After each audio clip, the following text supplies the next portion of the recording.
खुदावंद यीशु नासरी के नाम में आप सभी का हार्दिक स्वागत है। आज के सेशन में हम चलते हैं वेदी का महत्व इस विषय के ऊपर।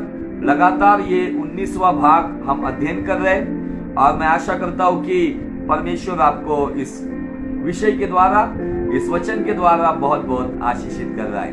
और निश्चय परमेश्वर हमारी जरूरतों को जानता है। थोड़ा सा ये टीचिंग हेवी लेवल पर चल रहा है, लेकिन ये हमारी आज की जरूरत है।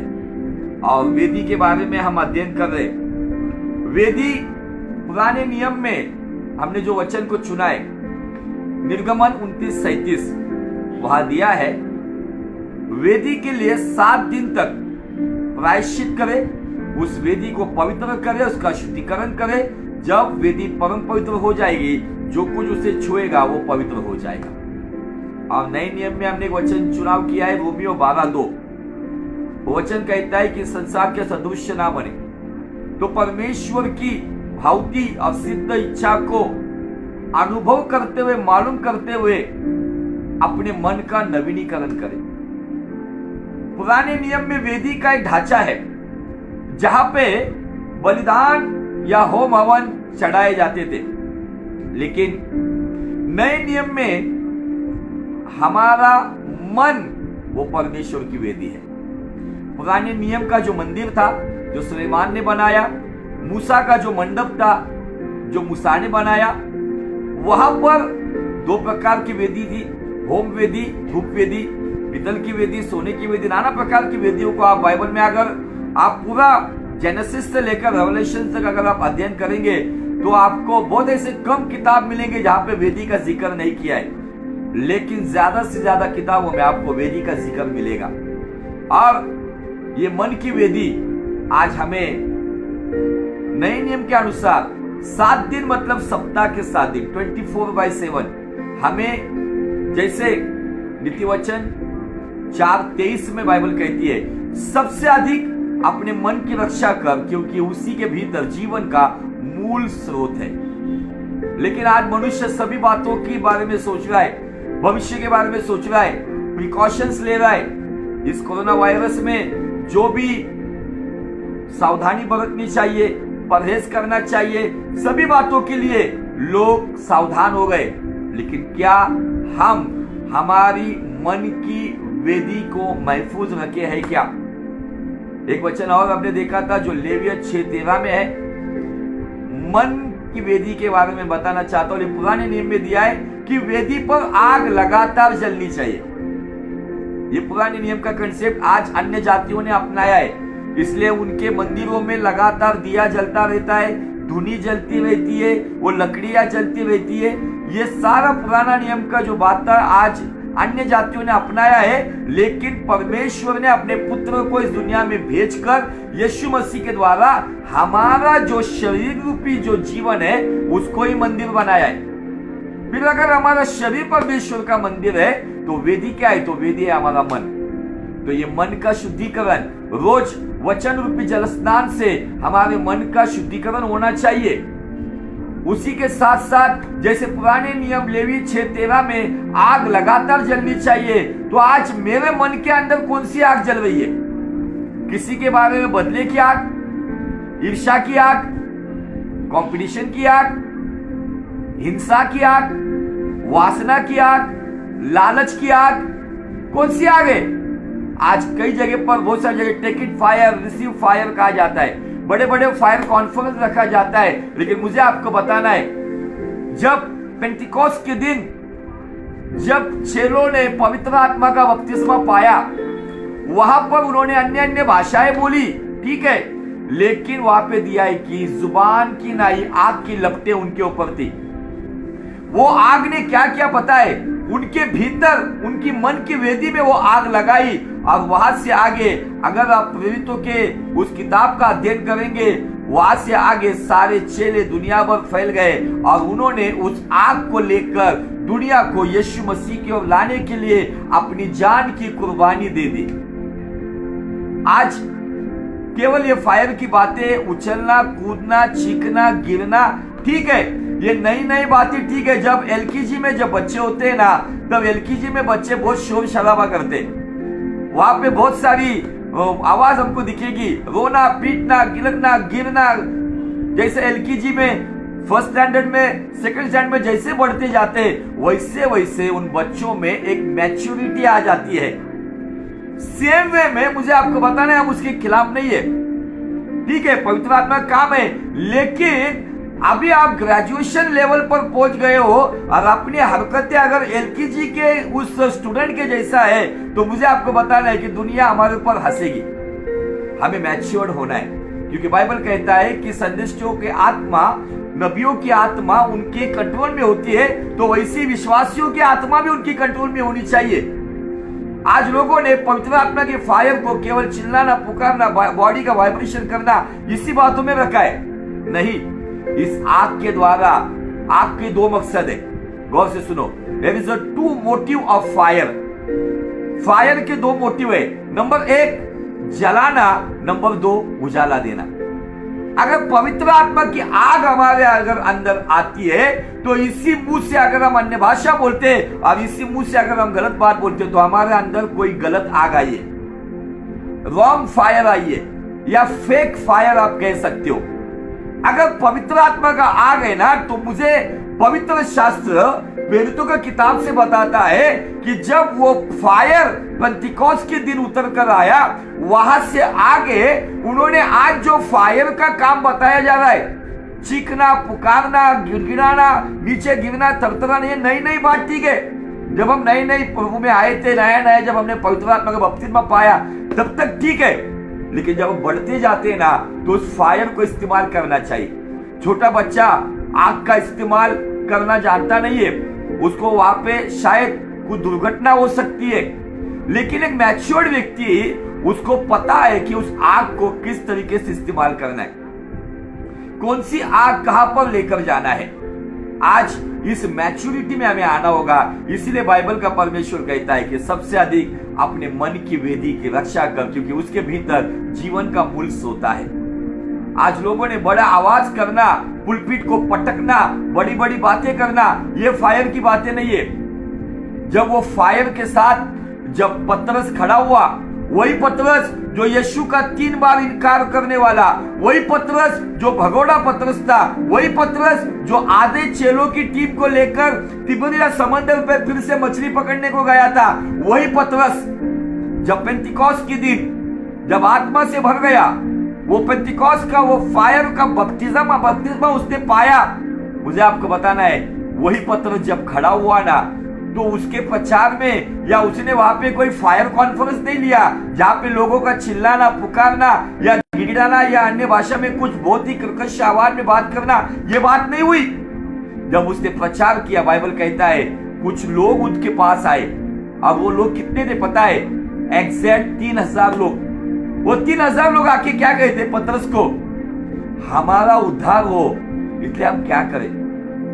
वो वचन का आग उनके हृदय को जला दिया, उनके अंदर जो गलत था वो जल गया और उनकी मन की वेदी के ऊपर वो आग जल रही थी। और तब पतरस कहते हैं, जाओ बपतिस्मा ले लो, पश्चाताप करो, अगर तुम्हारा अगला फ्यूचर अच्छा चाहिए तो। हालेलुया। उसने कोई फायर कॉन्फ्रेंस लेके पानी मारना, तेल छिड़कना या किसी को गिराना, गिरता है तो उसको गिरने दो, लेकिन कुछ लोग जबरदस्ती गिरा देते। गिरा मतलब पावरफुल नहीं है। अनकांत का एक स्टेटमेंट है, बहुत अच्छा स्टेटमेंट, वो हमेशा दोहराते, खुदावन ने हमें गिराने के लिए नहीं तो गिरे हुए को उठाने के लिए बुलाया। परमेश्वर के पवित्र आत्मा का फायर किस लिए पता है? केवल चिल्लाना, पुकारना।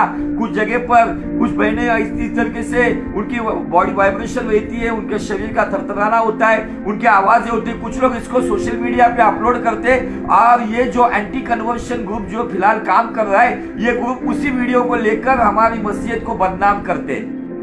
मुझे आपको बताना है, पवित्र आत्मा का फायर संसारिक नुमाइश के लिए नहीं है, तो पवित्र आत्मा का फायर परमेश्वर की महिमा के लिए हो, ताकि हर एक घुटना टिके, हर एक जुबान कबूल करे, अंगीकार करे और यीशु को अपना उद्धारकर्ता बोलकर ग्रहण करे। इसलिए पवित्र आत्मा का फायर दिया गया है। ना केवल कुछ लोग केवल वो बताकर लोग गिर रहे तब वो व्यक्ति सामने अकड़ कर आएगा, कुछ बात बताएगा, अपनी महिमा के लिए नहीं है। तो पवित्र आत्मा का मकसद मैं बार बार दोहराना चाहता हूं। पवित्र आत्मा का अग्नि का मकसद यूहन्ना 16:8 कहता है कि पवित्र आत्मा आएगा, यीशु मसीह कहता है वो तुम्हें पाप के बारे में, धर्म के बारे में और न्याय के बारे में आपको एहसास करेगा। अगर मेरा संदेश, मेरा प्रचार अगर आपको पाप के प्रति, राइचियसनेस के प्रति और न्याय के प्रति, मुझे आपको बताना है प्रारंभ की कलीसिया जो थी, जिन्होंने सेवकाई शुरू की थी, पतरस से जो शुरुआत हुई थी, उनके सेवकाई के 3 मोटिव थे। जो पवित्र आत्मा के मोटिव है, जो यीशु मसीह के मोटिव है, जो यहोवा पिता के मोटिव है, जो यीशु मसीह यूहन्ना 16:8 में कहता है। नंबर 1 सिन, नंबर 2 राइचियसनेस और नंबर 3 जजमेंट। लेकिन आज वहां पे सिन के खिलाफ बात करने से ज्यादा आज वहां पर मीठी मीठी प्रोफेसियां आ रही है। आज राइचियसनेस, नीतिमत्व या धार्मिकता के बारे में बात करने से ज्यादा, धर्म के बारे में बात करने से ज्यादा वहां पे चंगाइयां और सब बनगढ़ बातें आई है। और जहां पे न्याय का एहसास करना चाहिए, वहां पे आज हम देखते हैं कि आज लोगों को केवल दुनिया की बातों में उलझा कर रख दिया गया है। हालेलुया। आप कहेंगे कि बार बार आप ये बात क्यों बता रहे हो? मैं आपको बार बार इसलिए बताना चाहता हूं, आप आपके बाइबल को खोलो, यूहन्ना का 16 अध्याय वचन 8 को पढ़ो, तो आपको पवित्र आत्मा का मकसद पता चलेगा। ये मकसद आज पूरा हो रहा है क्या? क्या ये फायर उस वेदी पे आ रहा है क्या? इसलिए लेवियों 6:13 कहता है कि वेदी पे आग लगातार जलनी चाहिए। और नए नियम के अनुसार अगर मेरा शरीर, आपका शरीर उद्धार के बाद परमेश्वर के पवित्र आत्मा का मंदिर बना है, तो उस मंदिर में, जो सुलेमान के मंदिर में वेदियां थी, हमारे मन के अंदर वो वेदी है। उस मन का शुद्धिकरण होना बहुत जरूरी है। पुराना नियम मन का शुद्धिकरण कहता है, नया नियम मन का नवीनीकरण कहता है। इसलिए मैंने ये 2 वचन लिए, निर्गमन 29:37 और रोमियो 12:2। पुराना नियम शुद्धिकरण कहता है, नया नियम नवीनीकरण कहता है।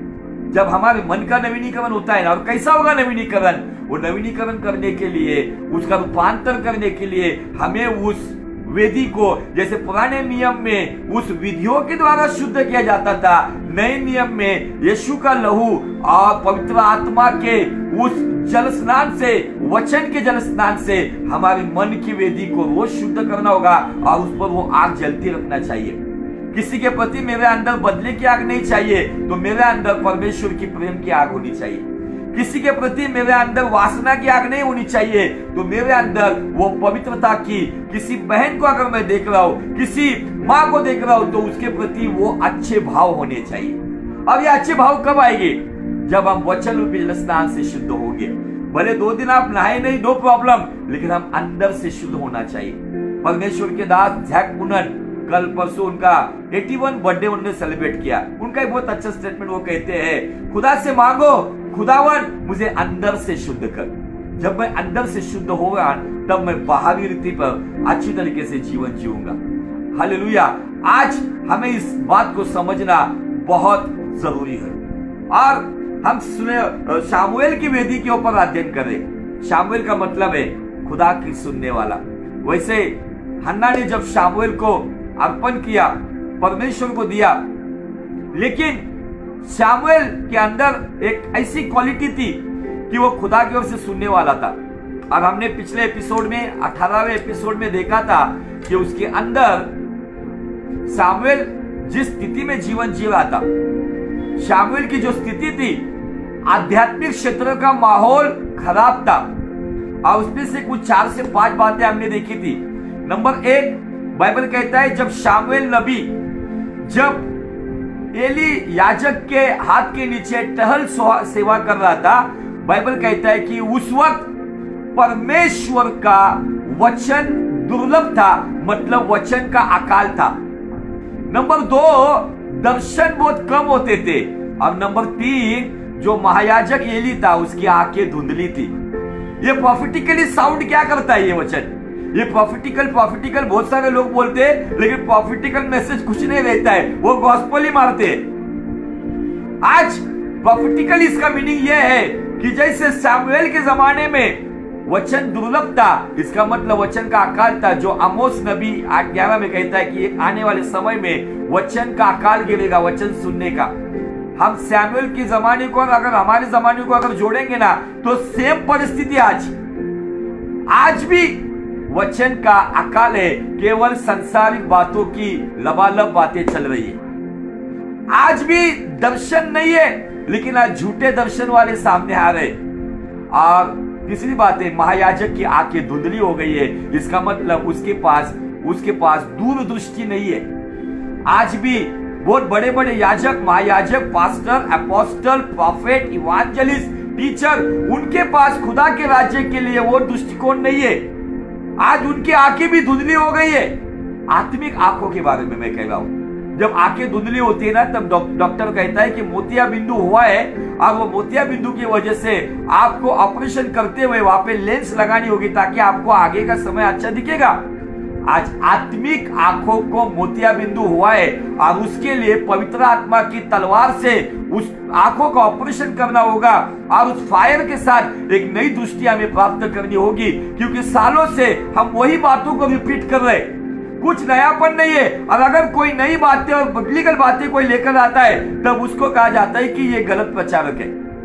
Hallelujah, praise the Lord. चौथी बात हमने देखी कि जहां पर शामुएल नबी जिन सीनियर लोगों के साथ सेवकाई कर रहा था, एली की समस्या है, एली की आंखें धुंधली हो गई थी।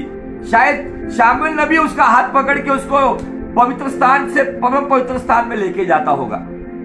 सेकेंड थिंग, उसके जो दो बेटे थे एली के, एक का नाम था फिनास और हपनी, उनके बारे में बाइबल कहता है कि वो लुच्चे थे। आज आत्मिक क्षेत्र के अंदर बहुत सारी जगह पर जो पीढ़ियों की कलीसिया कही जाती है, वे लोग चर्च में कम मिलते, लेकिन कोर्ट में ज्यादा मिलते। क्यों? इसका कारण है आध्यात्मिक क्षेत्र में, स्पिरिचुअल सेंटर में लुच्चीगिरी शुरू हुई है, जहां पे अपना उल्लू सीधा किया जाता है, अपना मकसद पूरा किया जाता है। और पांचवी बात ये थी कि ये, मैं आपको वो पांचवी बात पढ़कर फिर मैं आज के टॉपिक पर आपको लेकर जाऊंगा। चलते हम शामुएल नबी का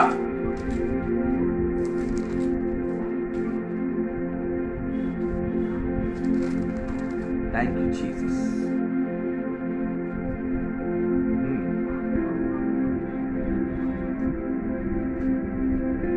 एली के पुत्र तो लुच्चे थे, ये चौथी बात थी। और बाइबल कहता है कि वो मेल मिलाप वाले तंबू के अंदर जो स्त्रियां जो दार के ऊपर सेवा करती थी, उनके साथ कुकर्म करने वाले थे। शामुएल नबी के जमाने में 5 प्रकार की समस्या में दिखती है। नंबर 1, उस वक्त वचन दुर्लभ था। नंबर 2, दर्शन कम होता था, बहुत कम होता था, लेकिन वो भी पता नहीं चलता था, क्योंकि महायाजक की आंखें धुंधली हो गई थी। यह हालात थी वहां पे, महायाजक की आंखें धुंधली थी। महायाजक का बेटे फिनास और हपनी लुच्चे थे और कुकर्म पे थे। आध्यात्मिक क्षेत्र में ये माहौल था, और इस माहौल में एक व्यक्ति खुदा के साथ बढ़ रहा था, और वो था शामुएल। शामुएल के लिए जो आध्यात्मिक क्षेत्र था वो अच्छा नहीं था। शायद आज आपके कुछ अनुभव होंगे कि जहां पर शायद आप चर्च को जाते होंगे, फेलोशिप के लिए जाते होंगे, शायद आपको ये बातें, कुछ मैं जो बता रहा हूं, ऐसे कुछ बातों का अनुभव हुआ होगा। लेकिन मैं आज आपको बताना चाहता हूं, अजीजों, आप इस माहौल, अब उन लोगों को मत देखो जिन्होंने उसकी ओर देखा। भजन संहिता 34:5 कहता है, उन्होंने नया उजाला पाया, उनके मुख लज्जा से कभी काले नहीं होंगे। बहुत से बार क्या होता है पता है, हम लोग मनुष्य की ओर देखते हैं, और मनुष्य की ओर जब देखते हैं तो हम कहीं ना कहीं ठोकर खाते हैं। मनुष्य की कोई गारंटी नहीं है कि वो जितना अनॉइंटेड दिख रहा है, जितना पावरफुल दिख रहा है, गारंटी नहीं कि वो कल वो वैसा रहेगा। इसीलिए अगर प्रथम स्थान किसको देना है, हमेशा सामने अगर किसको रखना है, तो मैं आपको 3 बातें बताना चाहता हूं। नंबर 1, खुदावन यीशु मसीह को। नंबर 2, उसकी सूली को, नंबर 3 उसके वचन को। ये 3 बातें आपके सामने रहनी चाहिए। अगर इसी को देखकर अगर आप परमेश्वर के साथ चलोगे ना, किसी के गिरने के द्वारा, किसी की लुच्चीगिरी के द्वारा, किसी के कुकर्म के द्वारा आप बैकस्लाइड नहीं होंगे। मेरे प्रारंभ के समय में मैं कुछ लोगों को देखकर मैं खुद बैकस्लाइड होने वाला था। ऐसे लोगों के साथ में प्रारंभ के समय में था जिनकी प्रार्थनाओं से अंधे देखते थे, लंगड़े चलते थे, बड़े बड़े मोजज़ात चमत्कार हुआ करते थे, लेकिन वही लोगों का गलत जीवन भी मेरे सामने था। तब मैं कहीं ना कहीं सोच में गिर गया, या प्रभु के पास से है। प्रभु ने मुझे अपनी ओर से कुछ बातें वचन के द्वारा सिखाया, तब मैं स्थिर हो गया।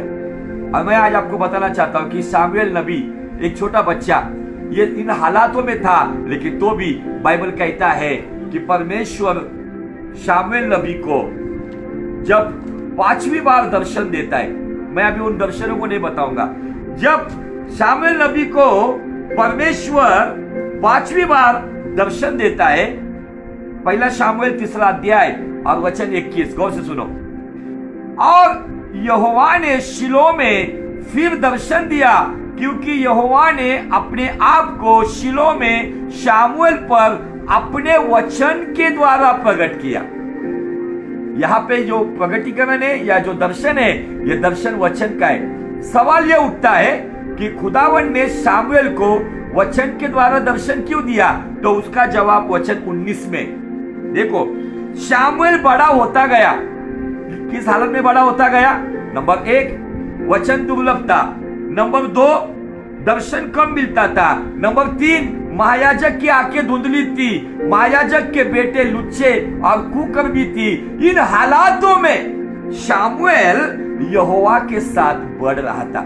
डजंट मैटर आपके आसपास माहौल क्या है, आप झोपड़पट्टियों में रहते हो, स्लम में रहते हो, सोसाइटी में रहते हो, कहीं पर भी रह लो, आसपास का माहौल आपको टच नहीं कर सकता है। अगर आप और मैं और हमारे बच्चे खुदावन के साथ अगर बढ़ते हैं ना, तो आसपास का माहौल हमको खराब नहीं कर सकता।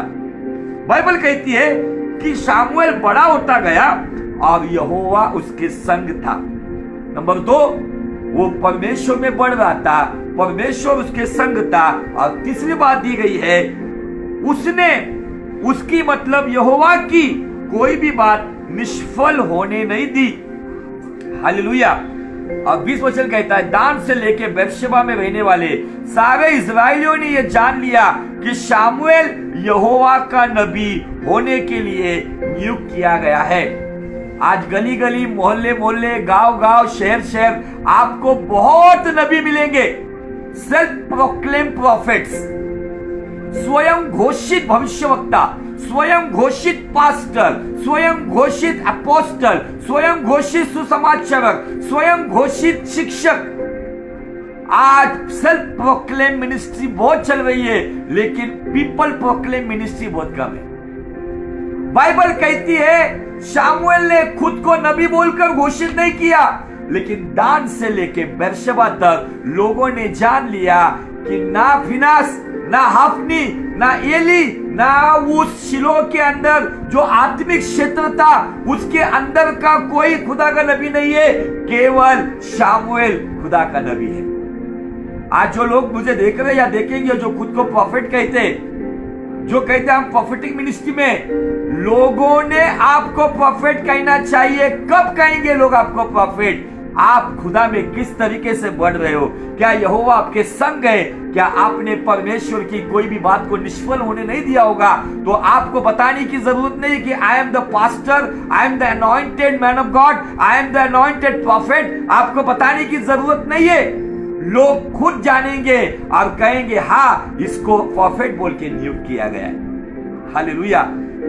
शामुएल नबी ने खुद को प्रॉफिट नहीं कहा, लोगों ने उसको नहीं। हालेलुया। और उसके बाद 4 अध्याय में बाइबल कहता है कि संदूक का छीनने का काम हुआ। एक बड़ी जंग हुई। उस जंग में फलिस्तियों ने इजराइलियों पे धावा बोल दिया। और उस धावा बोलने के बाद जब ये फिनास और हपनी, इन्होंने परमेश्वर के संदूक के साथ खिलवाड़ किया। उन्होंने परमेश्वर का संदूक जो परम पवित्र स्थान में शिलो में खुदा की उस जगह पर था, उन्होंने उसे युद्ध भूमि पर उस संदूक को लेकर गए। अब जब वो संदूक युद्ध भूमि पर गया, जो हमें यहाँ पे दिखता है कि उस संदूक को लेके जाने के बाद लोगों के अंदर जोश आया। संदूक के ऊपर, आर्क ऑफ गॉड के ऊपर, कवनेंट ऑफ गॉड के ऊपर, वहां पे आर्क ऑफ कवनेंट जिसे कहा जाता है, उसके ऊपर प्रेजेंस ऑफ गॉड उतर के आता था। लेकिन संदूक युद्ध भूमि पर जाने के बाद भी बाइबल कहता है इजराइल हार गए। बाइबल कहता है फिनास हफनी मारे गए। और उसी वक्त फिनास की पत्नी वो भी गर्भवती थी। और जैसे एली याजक ने सुना फिनास हफनी मर गए, और उसने जब यह सुना कि खुदा का संदूक पैलेस्टाइन लोगों ने छीन कर लेके गए, उसको बहुत दुख हुआ और वो गिर गया। इतना मोटा था वो गिर गया, उसकी गर्दन टूट गई। और वहां पर आगे जाके फिनास की बीवी एक बच्चे को जन्म देती है, उसका नाम लिखा गया इखाबोद। इखाबोद का मतलब महिमा उठ गई। ये मैं आज का मेन पॉइंट आपको बताना चाहता हूं। जो 15 मिनट बचे, उस 15 मिनट में मैं आपको मेन पॉइंट बताना चाहता हूं। सामुएल जिस जमाने में था ना, वहां पे आध्यात्मिक क्षेत्र में तो ये माहौल था। उसके बाद तुरंत सामुएल के जो सीनियर, जो उसके लीडर थे, एली मारा गया, फिनास मारा गया, हाफनी मारा गया। और उसके साथ साथ एक बड़ा नुकसान ये हुआ कि परमेश्वर का संदूक पलिश्ती लोग लेकर चले गए। महिमा उठ गई। सामुएल के लिए कोई अच्छा वातावरण नहीं था। सामुएल के लिए कोई लीडर नहीं था। सैमुएल के लिए कोई उसको दिशा दिखाने वाला कोई मार्गदर्शक नहीं था। उस हालात में सैमुएल था। और बाइबल कहती है कि जब पैलेस्टाइन लोगों ने जब ये संदूक को लेकर गए, तब उन्होंने दागोन के मंदिर में रखा। वो स्टोरी हम सबको पता है, हम बाइबल पढ़ने वाले लोग हैं। दागोन किस तरीके से चकनाचूर हो गया, लेकिन मेरा विषय वो नहीं है। मैं आपको मेन पॉइंट पर लेकर जाना चाहता हूं कि जो छठी बात हमने आज देखी, सैमुएल जिस माहौल में था, माहौल का नंबर 1 हमने देखा, वचन दुर्लभ था। दूसरी बात, दर्शन कम होता था। तीसरी बात, महायाजक की आंखें धुंधली थी। चौथी बात, याजक के बेटे लुच्चे थे। पांचवी बात, याजक के बेटे कुकर्म में थे। और छठी बात, याजक और संदूक चले गए। उस हालात में यह छोटा बच्चा है, क्या करेगा? लेकिन उसकी स्पेशलिटी ये थी कि सैमुएल नबी अपने जीवन में खुदा के वचन को बहुत अहमियत देता था। आप कितने बड़े हो या छोटे हो, डजंट मैटर। यहां पर इस दर्दनाक हालात में सैमुएल नबी जो इन परिस्थितियों में टूटा नहीं, बिखरा नहीं, तो वो बना रहा। क्यों बना रहा पता है आपको? दर्शन संदूक पे नहीं आया उस जमाने में। दर्शन वचन के द्वारा सैमुएल के सामने आया था। हालेलुया। आज मुझे आपको बताना है, केवल हमारे चर्चेस, बड़े बड़े बनाए हुए हॉल, बड़े बड़े बनाए हुए मंदिर, यहां पर दर्शन नहीं आएगा। अभी आपके व्यक्तिगत जीवन में खुदावन दर्शन देगा, क्योंकि बाइबल ने योएल नबी के किताब में जो भविष्यवाणी की गई है कि अंतिम समय में परमेश्वर उस पुत्र और कन्याओं के ऊपर अपनी आत्माओं को उंडेलेगा, और जवान दृष्टांत देखेंगे और बूढ़े स्वप्न देखेंगे। अभी ये हमारा पर्सनल अनुभव, पर्सनल तजुर्बा होने वाला है। लेकिन क्या आज के डेट में हमारे जीवन में हम इन बात के ऊपर आज गौर फरमा रहे हैं? क्या चल रहा है हमारे जीवन में? क्या आज सैमुएल के जैसे हमारी हालत है क्या? बाइबल कहता है, अगर आप पहला सामुएल उसका 6वां अध्याय वचन 1 को पढ़ेंगे, तो यहोवा का संदूक पलिश्तियों के देश में 7 महीने तक रहा। गौर से सुनो, शिलो के अंदर जो परमेश्वर की हुजूरी हुआ करती थी, वो हुजूरी चली गई। याजक, महायाजक मर गए, महिमा उठ गई। उस हालात में 7 महीने तक बाइबल कहता है परमेश्वर का संदूक पैलेस्टाइन में रहा। आगे चलते मेन पॉइंट को देखेंगे।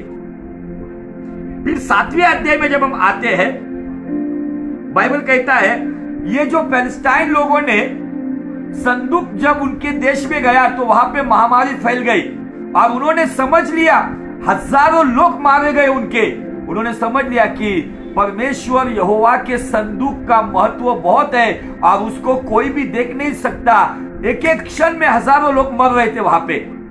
और तब उन्होंने क्या किया, एक बैलगाड़ी बनाई, उसके अंदर संदूक को रखा और उन्होंने पैलेस्टाइन के देश से इजराइल के देश में उसको छोड़ दिया। और 7वें अध्याय का एक वचन कहता है, तब किर्यातयारीम के लोगों ने जाकर यहोवा के संदूक को उठाया और अबीनादाब के घर में जो टीले पर बना रखा था और यहोवा के संदूक की रक्षा करने के लिए अबीनादाब के पुत्र एलियाजार को पवित्र किया।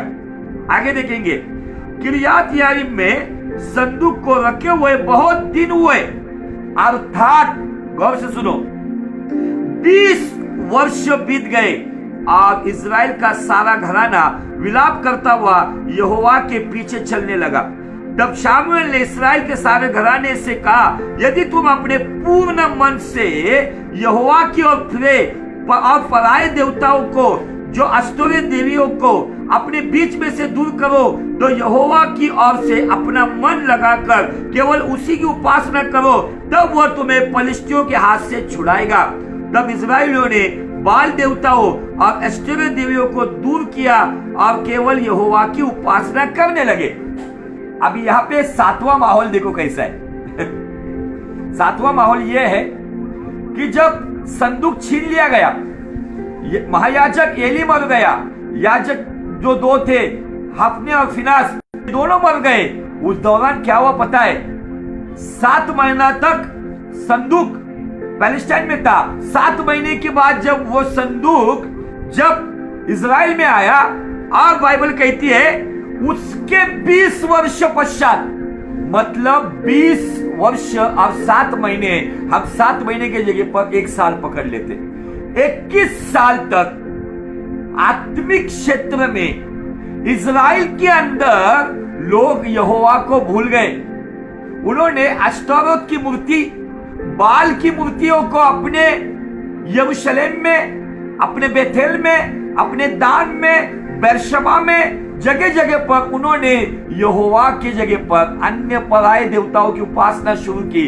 उस हालात में शामुएल नबी इन लोगों के जो भी बातें थे उसके अंदर वो घुल मिल नहीं गया। This is the speciality of prophet Samuel. Samuel ने इन बातों का अनुकरण नहीं किया। सैमुएल अपने अकीदे पर, अपने ईमान पर, अपने विश्वास पर, अपने यहोवा की संगति पर अटल था। और भले दुनिया बाल की उपासना कर रही थी, भले इजराइल लोग अश्तारोत की उपासना कर रही थी, लेकिन शामुएल इस 20 साल में शामुएल भी मैच्योर हो गया था। शायद शामुएल भी 25-26 साल का हो गया होगा, लेकिन शामुएल ने इनके पीछे चलना नहीं शुरू किया। तो शामुएल अपने विश्वास में था और शामुएल उसी जगह पर आकर, किर्यातयारीम में आकर कहता है, अगर आप लोग अपने जीवन में से आशेरा मूर्ति और बाल को निकालोगे और केवल मन से यहोवा की उपासना करोगे, तो पलिश्तियों के हाथ से परमेश्वर तुम्हें छुड़ा देगा। आज कोई पलिश्ती आपके पीछे लगाए, फाइनेंशियल प्रॉब्लम का पैलेस्टाइन, बीमारी का पैलेस्टाइन, फैमिली प्रॉब्लम का पैलेस्टाइन, कुछ ना कुछ गड़बड़ अगर हमारे जीवन में, हमारी मन की वेदी को अगर हमने भ्रष्ट किया है, तो कहीं ना कहीं गड़बड़ है। आज इन सभी पुरानी बातों को, नॉन बिब्लिकल बातों को, अनगॉडली थिंग्स को हमको निकालना होगा और पूरे मन से, इस मन की वेदी से, आत्मा और सच्चाई से उस यहोवा की उपासना करना होगा। तब जाकर वो परमेश्वर हमें इन परिस्थितियों से छुटकारा देगा। हालेलुया। और शामुएल ने सबको इकट्ठा किया, वहां पे एक युद्ध हुआ, परमेश्वर उनकी ओर से लड़ा, वो बात अलग है। लेकिन मैं आज आपको शामुएल नबी के जीवन के एक रहस्यपूर्ण बात को बताना चाहता हूं। उसके लिए पहला शामुएल 7वां अध्याय और वचन 15 में, जब एबेनेजर के उस पत्थर को खड़ा कर दिया गया, एक बड़े फतेह के बाद परमेश्वर ने, यहोवा ने इजराइल के लिए युद्ध किया और पलिश्तियों को हरा दिया। उसके बाद बाइबल कहता है 7:15 में, शामुएल जीवन भर इजराइलियों का न्याय करता रहा। सैमुएल के पास 3 सेवा थी। नंबर 1 प्रॉफिटिक मिनिस्ट्री थी उसके पास, नंबर 2 उसके पास प्रिस्ट की मिनिस्ट्री थी। नंबर 3, उसके पास न्यायी की मिनिस्ट्री थी। जज, प्रिस्ट, जज एंड प्रॉफिट, ये 3 मिनिस्ट्री करने वाला एक व्यक्ति था। क्यों? क्योंकि खुदावन ने उसको चुना था। और बाइबल कहता है कि सैमुएल इस्राएलियों का न्याय करता रहा। और 16 वचन से आगे पढ़ेंगे, वो प्रतिवर्षी बेतेल, आप गौर से इस शब्दों को थोड़ा सा समझ लेना। नंबर 1, बेतेल, गिलगाल और मिस्पा में घूम घूम कर उन स्थानों में इस्राएलियों का न्याय करता था। सैमुएल 3 जगह पे घूमता था। नंबर 1, बेतेल, बेतेल का मतलब खुदा की हुजूरी का स्थान। गिलगाल का मतलब लुढ़का देना, और मिस्पा का मतलब वहां पे एक बड़ी दीवार, जिसे मराठी में हमारे बुरुज कहा जाता है। ये 3 जगह पर सैमुएल न्याय करके घूमता था। गौर से सुनो, परमेश्वर का संदूक किरियत यारीम में अबीनादाब के घर पर है, लेकिन उसके बावजूद सैमुएल खुदा की हुजूरी में लोगों का अच्छा न्याय करता था, उनके लिए दुआ करता था, उनके लिए सब कुछ करता था। आगे पढ़ेंगे अब। तब वह रामा में जहां उसका घर था लौट आया। गौर से सुनो, रामा में सैमुएल का प्रॉपर घर था रामा, जहां पे हम शुरुआत, पहले सैमुएल की शुरुआत करते। रामा में, फ्राता में, जहां पर हन्ना और एल्काना रहते थे, वो रामा से शिलो में परमेश्वर की इबादत के लिए आते थे। और बाइबल यहां पे कहता है, तब वो रामा में जहां उसका घर था लौट आया, और वहां भी, गौर से सुनो, मैं आपको एक महत्वपूर्ण बात बताना चाहता हूं। अगर ये बात आपको समझ में आई ना, तो मुझे आपको बताना है, आपके जीवन में भी ये 4 वेदियां आप बनाओगे। ये 4 वेदियां सैमुएल के जीवन में थी। आपके मन के अंदर ये 4 प्रकार की एक ही वेदी है, उसके अंदर ये 4 टाइप आपको दिखेंगे, 4 कोने आपको दिखेंगे। वहां भी का मतलब क्या? वहां भी मतलब सैमुएल बेथेल, गिलगाल और मिस्पा, ये 3 जगह है। वहां पर जाने के बाद रामा में आया। बाइबल कहता है वहां भी इस्राएलियों का न्याय करता था, और वहां उसने यहोवा के लिए एक वेदी बनाई। अभी ये जगह कौन सी थी?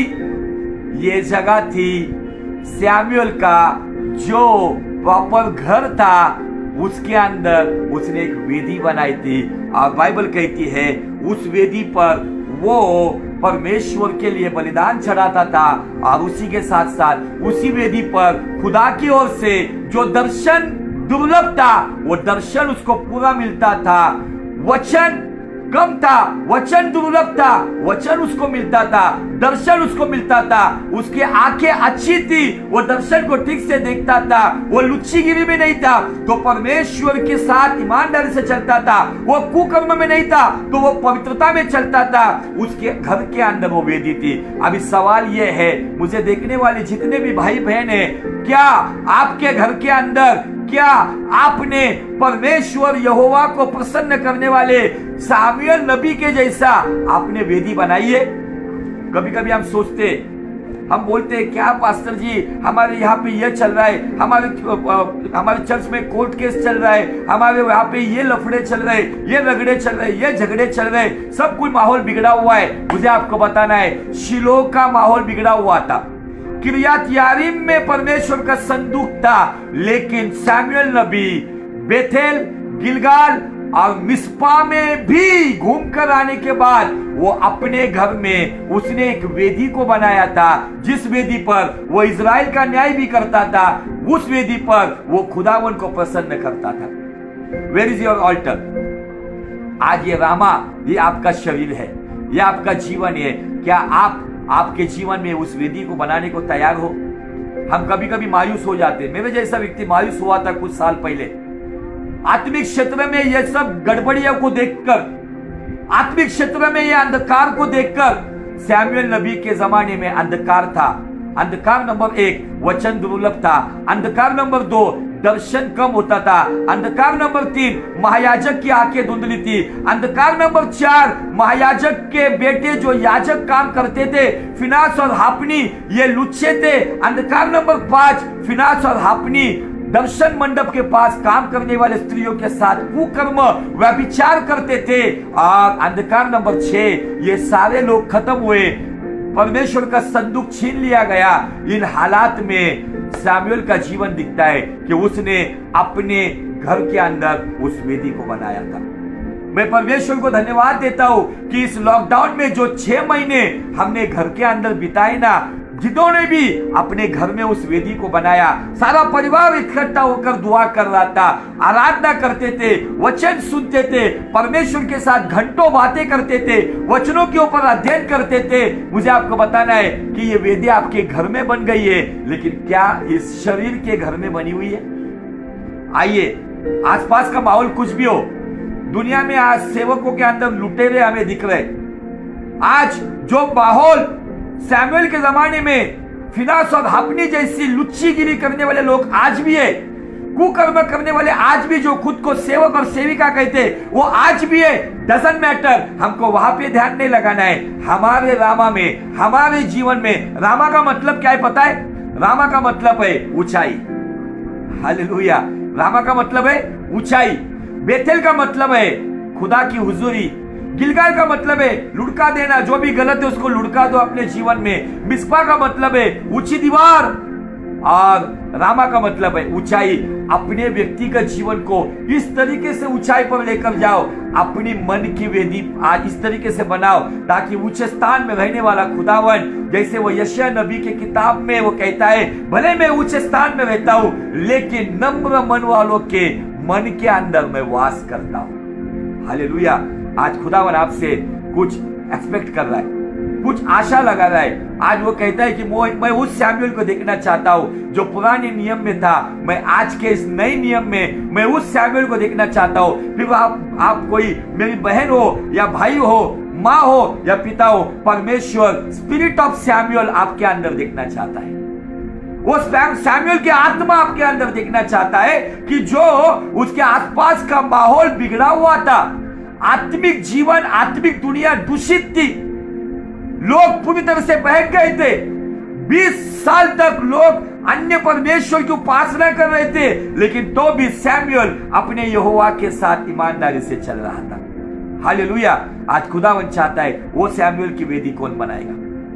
आज वो सैमुअल परमेश्वर आपके भीतर से दिखना चाहता है, जो आसपास का गंदे माहौल को नहीं देखता है। कभी कभी हम आसपास की बातों के ऊपर ही बहुत चर्चा करते, लेकिन हम उन बातों को इग्नोर करते हुए, निगलेक्ट करते हुए इन बातों को, आज हमारे रामा में, ऊंचे स्थान में, हमारे आत्मिक ऊंचे स्थान में, हमारे शरीर रूपी मंदिर में जो मन रखा है, उस मन की वेदी को वचन रूपी जल स्नान से, पुराना नियम कहता है शुद्ध करो, नया नियम कहता है नवीनीकरण करो। आज इस मन का नवीनीकरण करो और कहो कि खुदावन, आज इस मन में मैं कोई दुनिया की बातों के बारे में नहीं, तो मैं तेरे बारे में सोचूंगा और मेरे जीवन से तू कैसे प्रसन्न होगा।